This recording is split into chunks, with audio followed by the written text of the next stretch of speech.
We're in a cut section here, and we chose that to contrast it with the other CRC, which we located last week over on I-20 and 59 over in the western part of the state.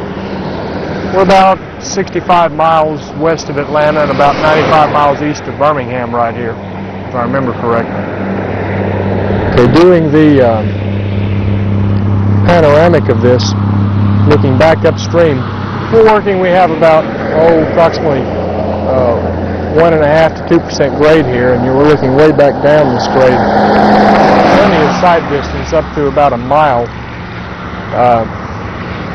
You can also see where we're starting to get into a cut here.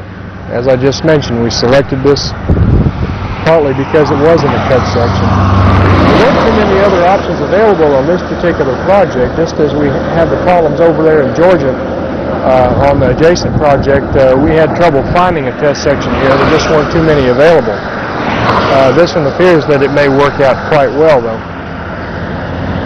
Looking down the test section now, looking across, you see the cut on the other side. It's quite difficult just to judge from the plan profile what sort of a section that you'll have looking at any of these roadways up in this part of the state, because we have such rolling terrain here. Up ahead you see County Road 66. That's a little over 100 feet beyond the end of the test section. There is no interchange there. That may serve also as a landmark for finding this thing should all the markings be gone.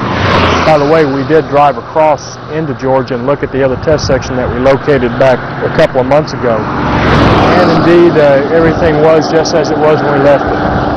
All the markings are holding up very well.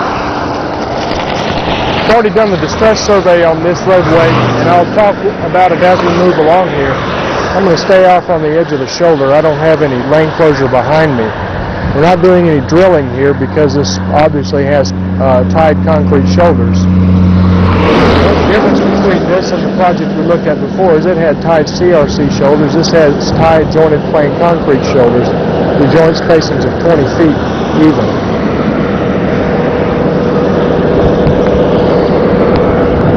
After having done the distress survey and report on some of what we found, it seems like the average crack spacing in here is roughly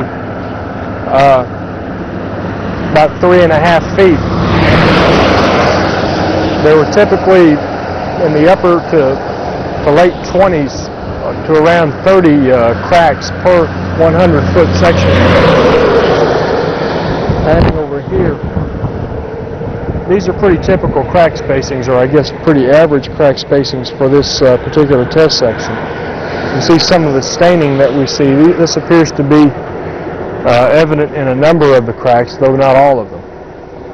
Looking at this one, you can see some light spalling. That is also pretty typical for these, although the cracks are held tightly together and don't show any major forms of distress which affect the ride. A lot of truck traffic on this roadway, just as we had up ahead in Georgia on the jointed plain concrete section we located back towards the end of June.